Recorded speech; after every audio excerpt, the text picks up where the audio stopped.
Techlandia is recorded at the Central Office on the East Side in Portland. Central Office is a one stop for all your office or meeting needs. Check them out at centraloffice.com.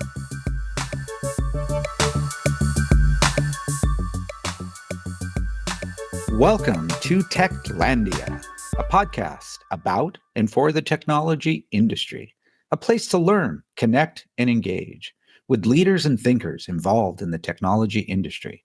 You can check us out at techoregon.org, Apple, Spotify, or wherever you listen. Thank you for listening and enjoy the show.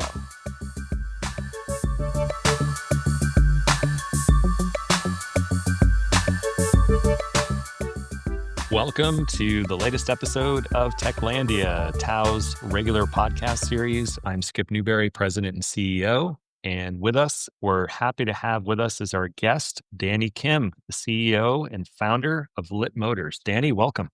Hey, Skip. Yeah, thanks for having me. I'm super glad to be here. It's appreciate the opportunity to chat. Awesome. Well, it's been a pleasure for me getting to know you a bit over the last couple of years and sort of what you're building here in Portland. And I think it'd be great if you'd be willing to spend a few minutes taking us through your journey. Have you always been in the Portland area, and what does that look like? Yeah. I'm a Pacific Northwest native. I was born in Vancouver, Washington, but I spent the majority of my life, in high school, in Portland, Oregon, college in Portland, Oregon. I consider myself a native from the '80s and '90s, but I took a little bit of a hiatus and came back. So it's been awesome. Great. And I was wondering if you could share a little bit about, you know, what is Lit Motors? What are you building? And how did it all start? Yeah, the starting. Wow. Well, I guess I should start off with I went to Reed College and was a dropout. Didn't know that was a significant data point in entrepreneurialism, but You and um, Steve Jobs.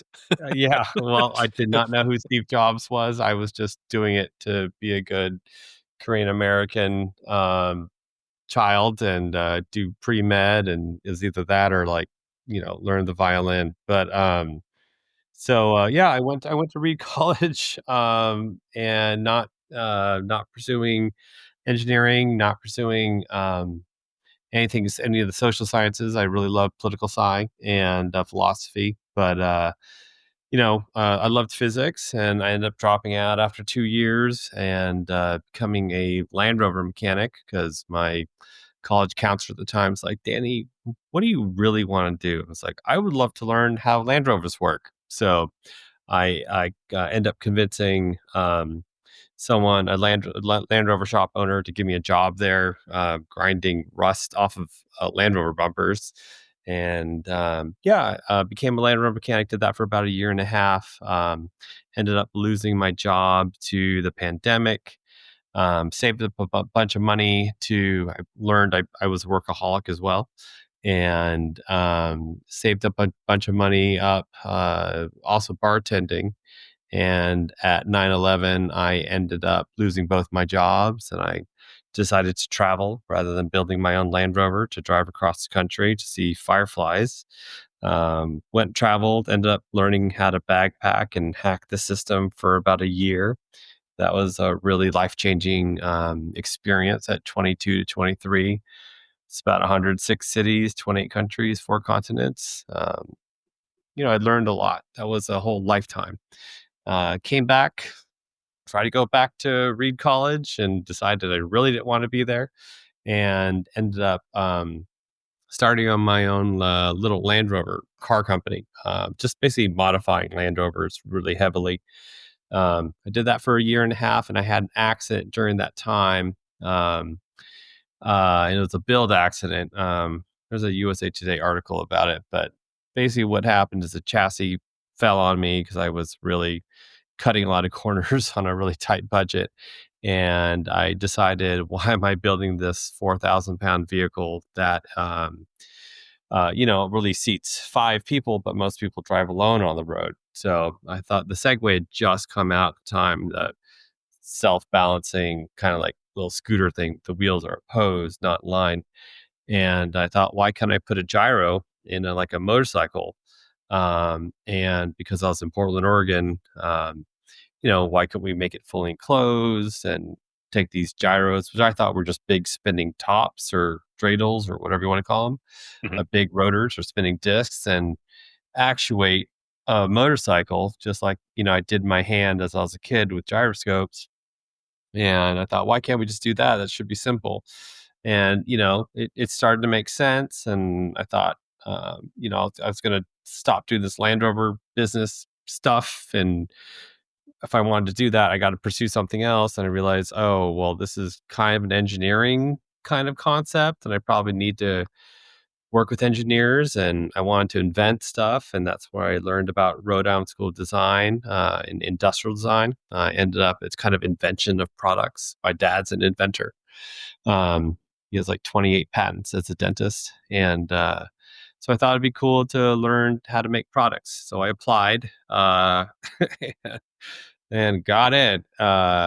Who would have ever known? So um, I also did some time at Cal in architecture in between the two places, but yeah, it's like it's another story. Um, but I got into RISD, immediately went over because it was really close to MIT. It was close to Brown Engineering. Olin Engineering was there, and I just really wanted to be close to engineers and learn to make things, not style things. Which is, if you're going to do car design, you would, you go to um, art center in Pasadena, but I wanted to learn how to make things and architect products. So went to RISD, got in crazy. Um, did all 4 years there as a freshman, learned a lot, and ran into this woman named Robin Chase who started Zipcar.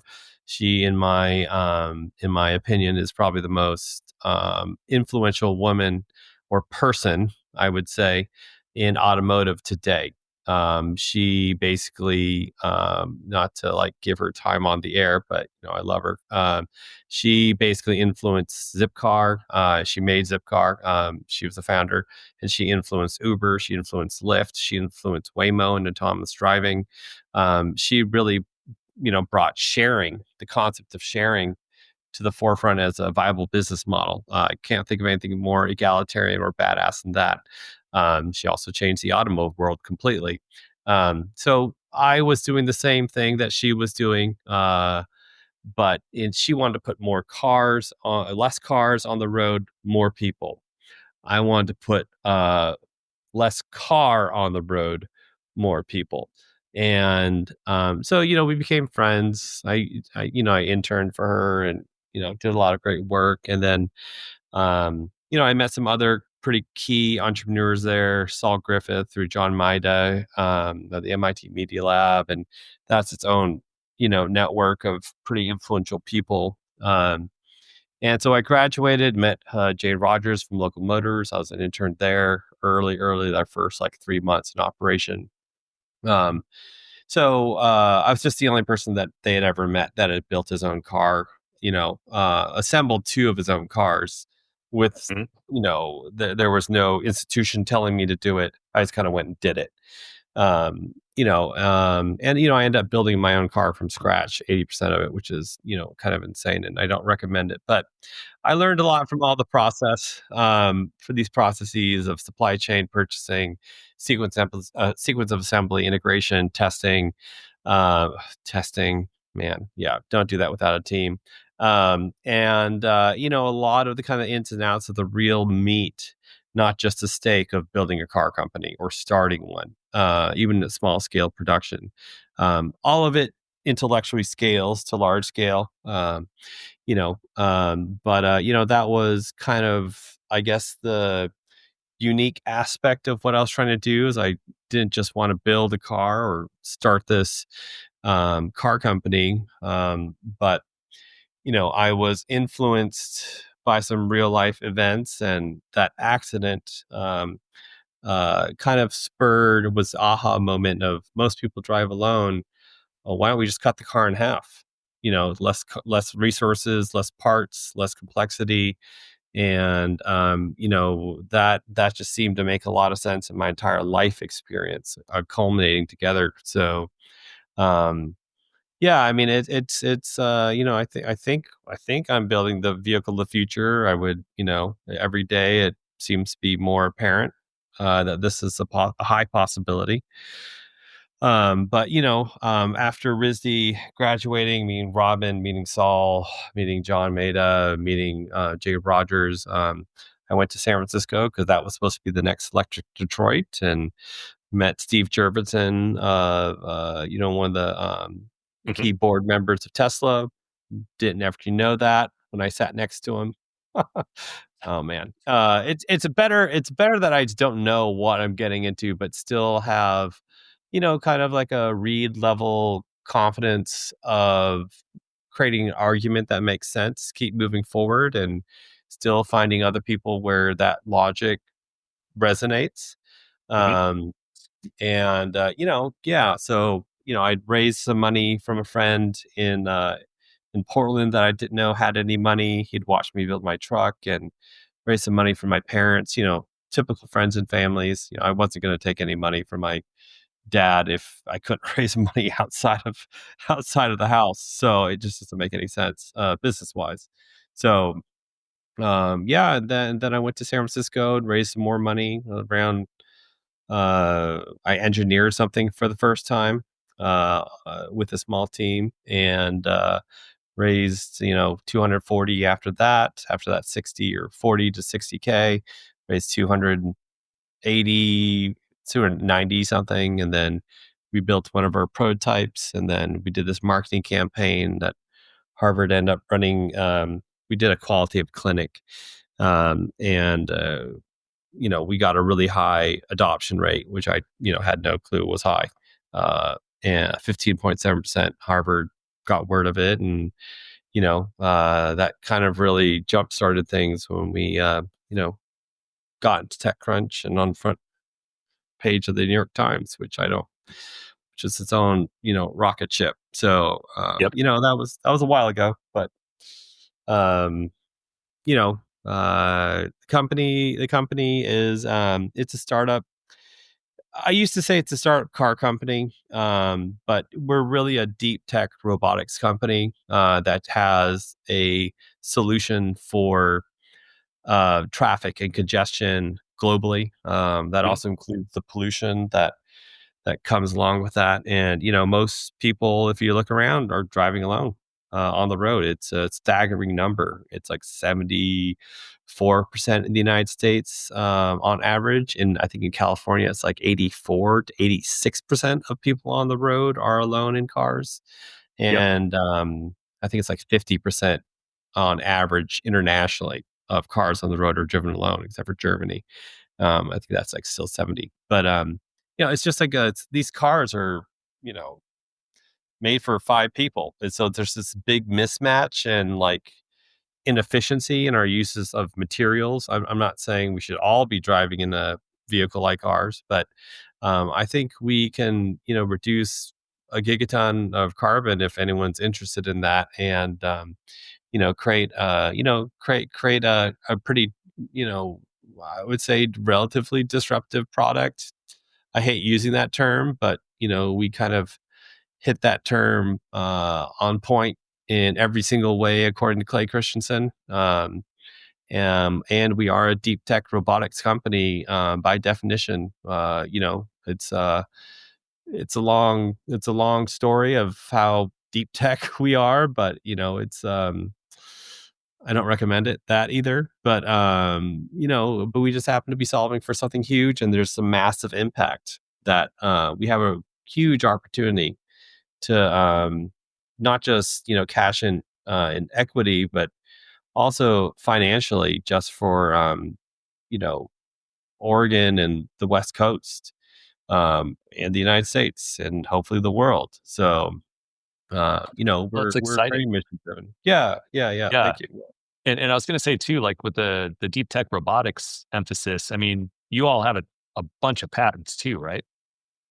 Yeah, I mean that's one of the definitions of deep tech is is usually these deep tech company startups have a massive patent portfolio, and I thought it was just because I'm good at writing patents. It's all in the Yeah, family, right? Your dad was it's good in the at it. You're family, right? good at That's the easiest solution.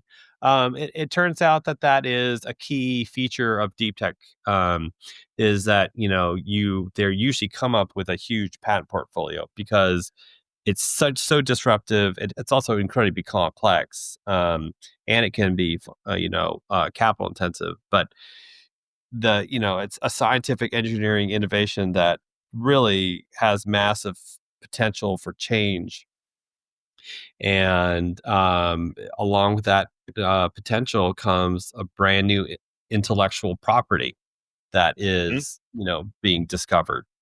And man, I'm at the top of Heather Canyon, you know, skiing or snowboarding freshies, like I don't know, 22 times. And there's 15 issuances and 67 international issuances, 130 patents in total. I mean, my dad's good at patent generation, and I got some of that, but it's a little strange for someone to go from 0 patents to 130.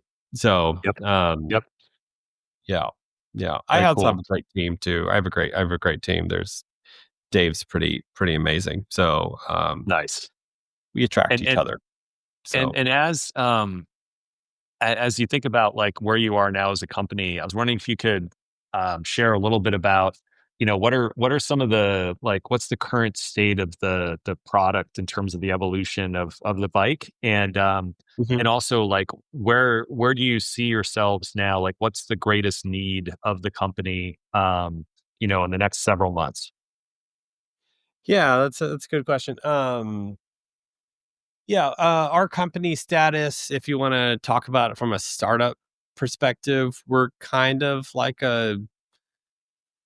you could say a Series A plus or Series B plus kind of maturity on seed funding.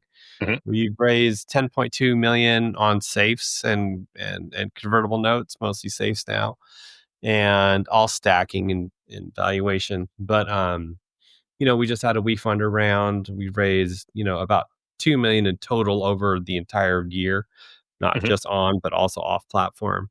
Um, and it just showed that the market was there. And that was demonstrated by the 62% increase in pre-orders over the last year and a half. We basically went in reservations. We went from 29 million to 50 million in Mhm. reservations. So deferred revenue. I mean, that's I'm pretty really incredibly grateful, really, that this is resonating with people. So uh we over the last year, thank goodness for WeFunder. The community is amazing. They funded us and the engineers to reduce the risk in our deep technology, or we're a robotics company. I mean, everything Mhm. about this vehicle is a robot, safe, friendly, agile robot that hopefully everyone will soon learn to love. But it takes time. But we the deep tech is we're a clean sheet robotics robotic company. So our vehicle is just a robot. The gyros are a robot, robotically controlled. The steering is robotically controlled with redundancy for mechanical redundancy for safety. But it was clean sheet. We're just like a simpler Boston Dynamics solving the problem that Waymo is solving. But we're also have a high potential to become like Tesla, but a good Tesla, the the B Corp Tesla. Yes. I'm not aspiring to be anything like Elon. So, but my hat's off to Howie. He did disrupt things, which was you gotta respect that. But we are, I think, the next generation of vehicle, and uh, we're everything now is production facing. The technology has been the risk has been substantially, mm, hugely. It's not deep tech, scary deep tech anymore. It's not a moonshot technology. We've tamed it. We have a very, very clear trajectory, and we just need fuel in the tank to get to the moon.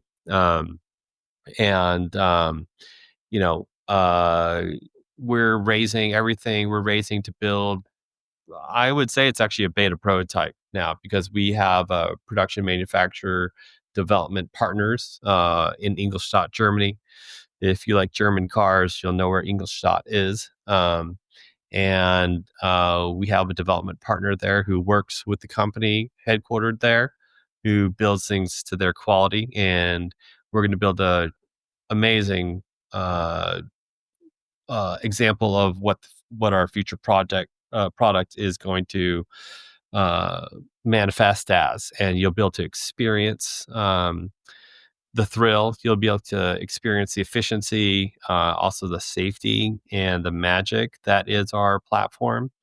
It's very, very different from any other 3 or 2-wheeled platform in existence historically.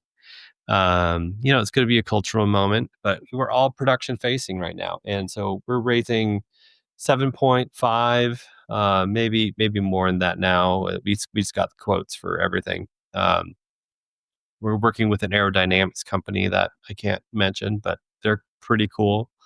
And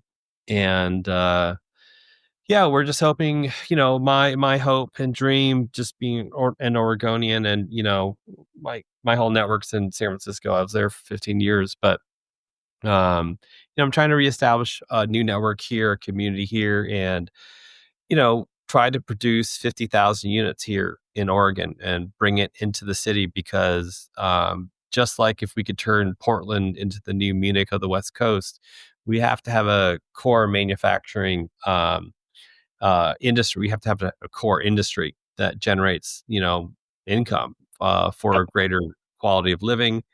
It has to be relatively innovative. I think BMW in Munich was super innovative. That's probably the most, if you look at circular, sustainability or anything, a circular economy, having a dense urban area with a center of economic wealth and generation, income generation for a diverse array of blue to white collar jobs in the city center. I mean, there's a huge BMW factory in the middle of Munich.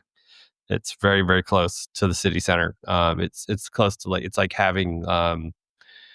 like having a 7 million square foot factory building cars right off of Yeon, over off of uh, you know 23rd and Yeon or something like that out there, basically where Le Boulonge is. So I mean that's a that for us could be a factory near the Circle Line in Portland, Oregon, which is also it used to be the role model or a flagship city for urban planning in the United States. I think it still is, can be. But that from a systemic perspective, and we couldn't do this in San Francisco. We couldn't do this, in any other city except for Portland on the West Coast, just because of that Circle Line. I mean, that's massive for me and all my, Rob Chase. We all nerd out on the urban planning stuff, because those are the key ideals of sustainability. And it has to start from a systemic citywide perspective, 3,000, 30,000 feet up, going down, and all the key I mean, it's fine to have Nike out, and all the industry out to Walton, Beaverton. That's fine, but we got to bring stuff into the city, because we don't want to promote urban sprawl, because that's also very expensive systemically. So and that also ties into social equity, and there's a direct correlation to commute time to child to family time to being able to rear and have healthy families that get good college educations, and that goes into generational wealth and what all that stuff. And that's all is tied to the commute time that someone spends, driving to work. And remote jobs are limited, so we also still need to consider that. So I'm just really trying to do my Boy Scout deed for the century, from a very holistic, systemic standpoint. Not that anyone really cares about it, but there's also about 1.5 billion that we can bring in revenue into the city annually, at 10,000 units. That's operating income positive. That's it's a 1.4 trillion dollar market globally that we have intellectual property on internationally, that some of the largest car companies couldn't get through our patent portfolios. So I just that's kind of the dream. I can a boy can dream, but that's really been the last 20 years of my life that I've been dedicating to this, and it's I'm just happy to share it with you, because not everyone cares. So Skip cares, Tao cares. I So care. Tim Yes, cares. yes, I love it. and Yeah. it's awesome too to hear just your passion for what's possible here in the region. Um, I think about what you're doing in your team at Lit Motors and the vision you have for Portland to become kind of the next Munich, right? And Munich was made Munich as a significant contributor to like the automotive industry by virtue of BMW's investment, right? A single company helped make that, put Munich on the map. It's not Oh, Stuttgart, yeah. but it's Munich. It's still a player, right? Because of what happened there, because of one company and one vision, right? And I think of like Marcelino Alvarez and Photon Marine and what his idea is in terms of Yeah. like water taxis and electric boats and that kind of stuff. And so it's like Portland has had a good run many decades ago in terms of like being a forerunner when it comes to urban planning and the future of cities. We've been resting on our laurels for decades. Mhm. And the question is like, are we as a society, as a community, willing to embrace and make possible some of these visions for like what the future of cities look like? And it's awesome you're doing it here and that you have this vision for why Portland can be a leader again. It's inspiring. Yeah, I mean, I'm just doing my jam. I was, after I dropped out of Reed, I actually, a funny story of how I started Lit is, I was on Belmont, and I was on Yamhill and 34th, next to Belmont. If you ever go to the Alto Lounge, I was like a barfly there as Mhm. a kid, and right next to the Alto Lounge, there's this little place called Seaplane. It was run by like Elizabeth Dye and Holly Stradler, or Catherine Towers. It's another Catherine. And there's these women who are going to Goodwill like bins and literally spending like $20 on like 20 pounds of wedding dresses, and Frankensteining them, for a couple bucks, and putting them on the rack for like $80. And I kind of walked in, just kind of curious, like, they're actually sewing these dresses together on the cashier desk with a little singer serger. And I was like, that was kind of my first, exposure to DIY. I thought it was such an empowering statement, to say, I was cold, so I made myself a t-shirt to be warm, and so I could create my own warmth. And I want to celebrate life, and I'm going to make my own wedding dresses, because it was a little bit of a middle finger to the fashion industry and their high prices. They just want to make things affordable for their friends, and that was actually how I started. And I was like, oh, I'm going to go sew stuff together, and I bought like a little sewing machine and started making like protective bags for like a friend of mine's like drum kit. But that's kind of how I was like, well, I don't really want to sew stuff. It's kind of hard. I think I'd rather make cars. I don't know. I just didn't have a affinity for sewing. I do have sewing machines now, but like, it was really actually, and that was kind of my first exposure to DIY out here. That was like, was inspired by women, Mhm. Here, Lloyd Kahn, who's a friend of mine now, who wrote the Whole Earth Catalog and is, I guess, responsible for modern day or contemporary DIY. Being the author for Shelter, saw what I did with my truck, and I told him the story. It's like, oh man, you're just a sucker for girls, and I was like, kind of, but it kind of like turned into a greater thing that was, this kind of like maker maker crafting, kind of like culture. I just happened to find that, building cars was more my jam. I mean, it was trial and error, and robotics turns out is, or building teams for robotics is also my jam, which I don't recommend. But or deep tech robotics. Also, deep tech robotics is crazy. So, but we did it, and I'm really proud of the team. I'm really proud of the WeFunder community. I'm really proud to be from Portland. I think there's just a lot of great stuff here culturally. I think the pandemic took us for a little bit of a spin. I'm trying to reorient, and but I really do think that we have a really great shot for reducing a gigaton.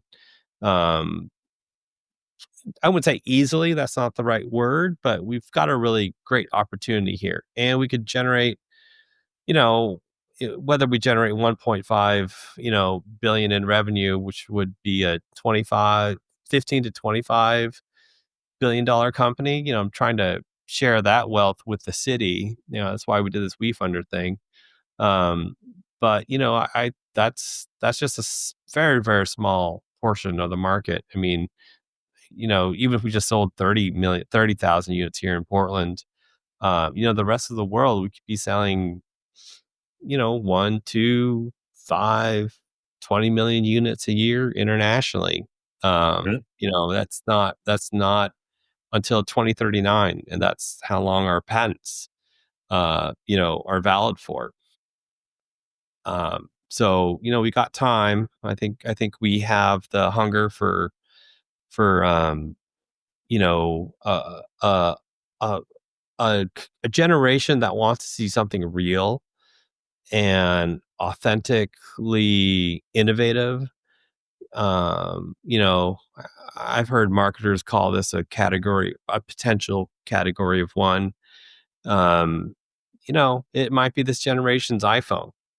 Mhm. Uh, but it's going to be work to get there. And this next prototype we're fundraising for, I think it's going to be very clear. We're going to get some.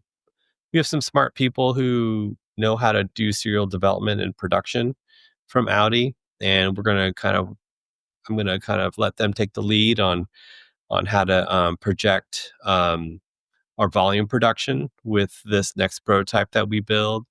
We're going to come up with they have this really shrewd German um, qualitative marketing uh, clinic thing that they do. It gets pretty accurate projection for volume production. So we're going to do that. It'd be cool to do it here. We're going to have to go to other places, to launch that, where we might launch, like Berlin, eventually New York, obviously LA. We might go to Seattle, San Francisco, Seoul, Hong Kong, Tokyo. I don't know. There's a lot of places that need it. There are other places, outside of the Western world, and our immediate allies, I think, that need it. I think in Africa they definitely need it. I think in China, actually, I think they need it. They're probably going to borrow it from us anyways, but we want to make it safe as possible because everyone should get access to dignity while commuting. India, I think, is a huge market for us. It doesn't have to have all the bells and whistles. It just needs to be safe. I don't know how else to to stress my commitment to the mission after 59,000 hours of my life put into this, but it's all generally within reason, and follows some of the schooling that I had, and I've obviously had support. I'm just trying to create a large tribe who just wants to jump on this mission.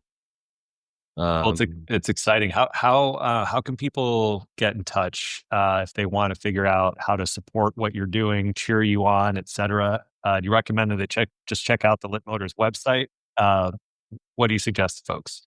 yeah, you can check out the Lit Motors website. You can just email me at dan@litmotors.com. I'm not unavailable. Less people reach out to me than I think. I don't know. They're scared of saying the wrong thing. I don't know. It's all part of a conversation.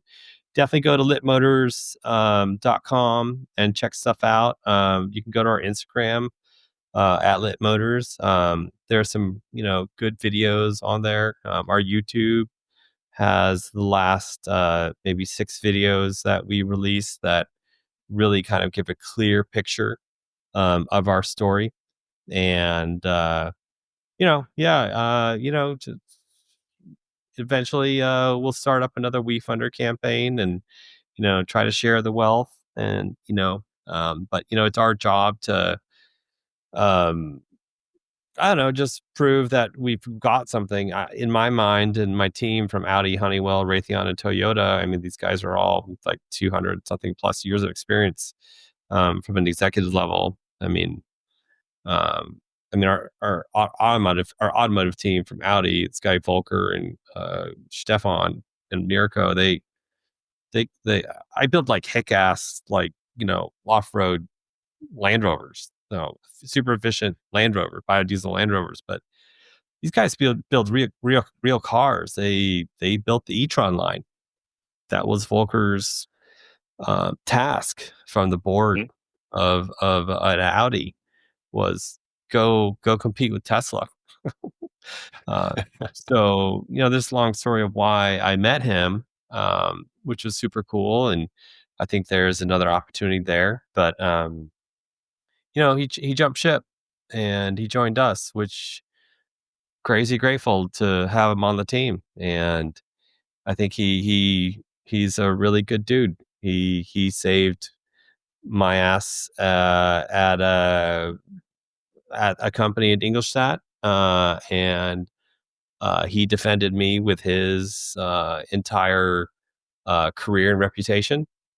It's not like I owe him the same, but we are birds of the same feather. And he was responsible for the XL1 prototype. They produced 100 or 200 of them. Look up XL1 VW, and that was his. That was his baby.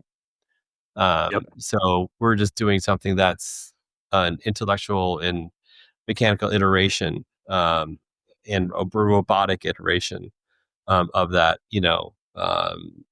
10 years later. So birds of the same feather flock together. So uh, yeah. I mean, everyone on the team's got their own crazy story, man. There's satellite guys we work with from Honeywell are literally out of this world, and literally responsible for the America's dominance in Earth observation for our allies. So it came from the CTO of NASA.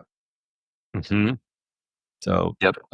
that's why I said no one's gonna believe me when I talk about this stuff. So, but that's just what that's what I'm bringing to the area, and a lot of my mentors said, "Hey, Danny, yeah, that sounds like a great idea. Why don't you go make Portland the new Munich of the West Coast and Munich of Munich of Europe is the second highest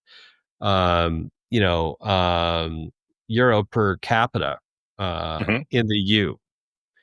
So, I mean, that's not, I think it's next to like Paris or London or something stupid like that. I mean, Yep. there's no reason why Portland couldn't do that, couldn't do something in that ballpark, man. I mean, sure, let's be second to San Francisco. You know, that sounds great. From a B2C standpoint, Portland's just got so much from a B2C standpoint. We've got culture. I mean, we dominate West Coast culture, have dominated West Coast culture for like, post kinfolk for, I don't know. I mean, at least almost 2 decades now. I Yep. mean, I know I've been watching it. I'm native. I lived the Portlandia era. Everything that's in that first, and second, or third season is just like I haven't even watched it because it's like too close to home. I was like, okay, That's I think the saying goes that Portlanders didn't know quite how to feel about it at first because they were like, wait a minute, are they doing a documentary on us? yeah. No, it's I mean, supposed to be a parody. I know the people who would go to the Goodwill bins, buy belts, put snap buttons in the belts, and silkscreen birds on the belts. And then they would do things with same thing with button-up T-shirts that were white, Ralph Lauren polo T-shirts. They do the same thing, sell it for $50. I also don't watch, Silicon Valley because we're in that first season. I think the first or second episode where the Peter Thiel character drives up in a red ultra narrow vehicle. That was a spoof on us, man. I'm just like, it's not okay. Yeah. I just want to reduce carbon emissions and then go have a family and be normal. So, yeah, yeah. Awesome. So, Well, yeah. Danny, we appreciate your willingness to take some time and share the Lit Motors story and a little bit about your own personal journey as well, and your vision for the region is just it's awesome. So again, thank you for taking some time to join us. Always a pleasure to chat with you, and yeah, thanks again. My pleasure. Thank you for having me, Skip. Appreciate it.